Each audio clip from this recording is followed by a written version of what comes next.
How you doing? I'm Kevin O'Hara for alcoholmastery.com. Today's question is, why does stress make us turn to alcohol?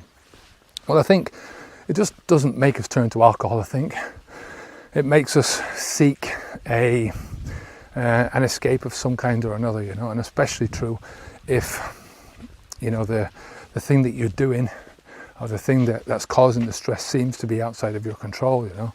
And stress can make us turn to a lot of different destructive behaviors, whether it's alcohol, smoking, some other drug, you know, cocaine, heroin, whatever it is that you're taking.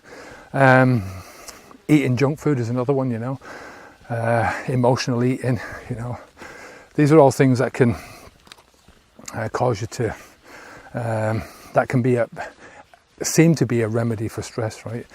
A lot of stress is caused when you're feeling weakened, in a weakened state.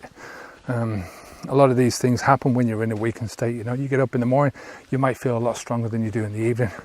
The evening comes along, you've had a stressful day, and it can seem like the obvious choice, you know, to go and take a drink, you know, or to smoke a joint, or to eat crap foods.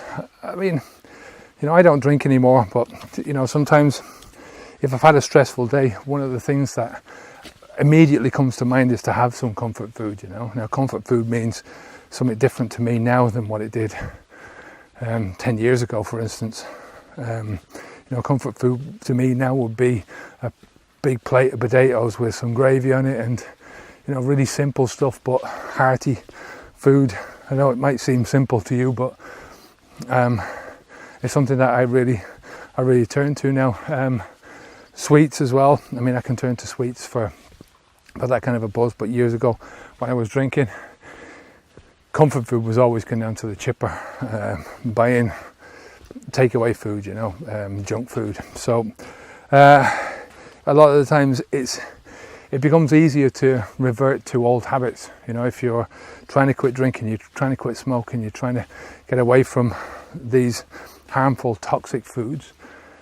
When you're under stress, it can feel like going back and going to old habits and old ways of doing things is the answer, because it's the easiest thing. It doesn't require a lot of thinking on your behalf. And, you know, sometimes if your brain has been run through the mill, you know, if you're just sick of thinking, then oftentimes that can be the solution to you. You know, it's an instant gratification thing. It can help you to forget things immediately. But the problem is that it only makes things better in the very short term, right? So when you wake up the next day, things are just going to be as bad, if not worse, you know, because you haven't solved the problem that's causing you the stress. You haven't solved the issue, you know.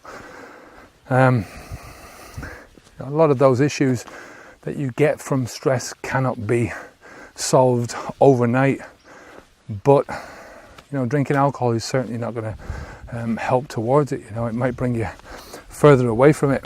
You know, in a lot of things, you're better off putting up with the short-term pain. You know, if that pain lasts you a month, 2 months until you get yourself sorted out, so be it, because, you know, you're going to have a lot more opportunities for happiness down the road once you've got those problems solved in your head, you know. You know, it's easy enough for me to say this when I'm out walking. I don't know your problems, I don't know what you're going through, but I know one thing: alcohol is never going to solve them, you know. Any drug is never going to solve them, you know. It's just going to give you a small relief, you know. So, you know, try and get that into your head, that it's short-term pain, long-term gain. You know, get it out of your head that instant gratification is ever going to do you anything good in the long run, because the problems are only going to get worse and worse and worse. So that's my answer to the question of why does stress make us use alcohol. You know, it doesn't make you do anything.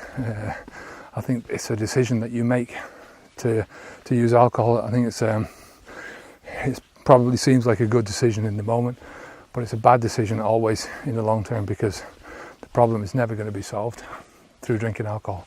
You know, the only way you're going to solve the problem is to think about them and come up with solutions. You know, talk to people, try and, you know, figure out solutions to your problems, figure out solutions to the things that are causing you stress, and then deal with your stress that way. That's the only way it's going to happen. You know, when you drink, not only are you causing yourself to not be able to think in the moment because your brain is toxified, but that toxification stays with your brain a lot longer than you think, you know. So it diminishes your capacity, your capability of solving your problems into the long term as well. So short-term pain, long-term gain. If you push yourself to solving your problems, no matter how much pain they cause you, you know, search for solutions. You'll be happy in the long run, you know. Happiness is a different story. We'll talk about that in another video.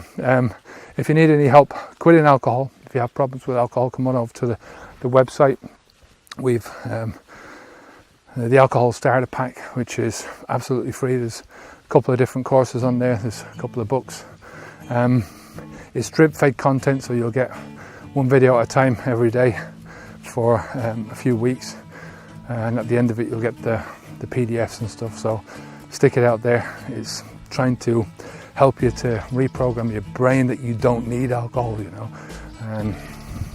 Our brains are sort of programmed to accept that alcohol is a part of our lives, and it's not. It's just it's a delusion that's been put onto us by people who are trying to make billions and couldn't give two fucks whether they make you ill or not, you know, whether you solve your problems or not. Until next time, I'm Kevin O'Hara for alcoholmastery.com. Take good care of yourself. Keep the alcohol out of your mouth. Onwards and upwards. Take care. Bye bye now.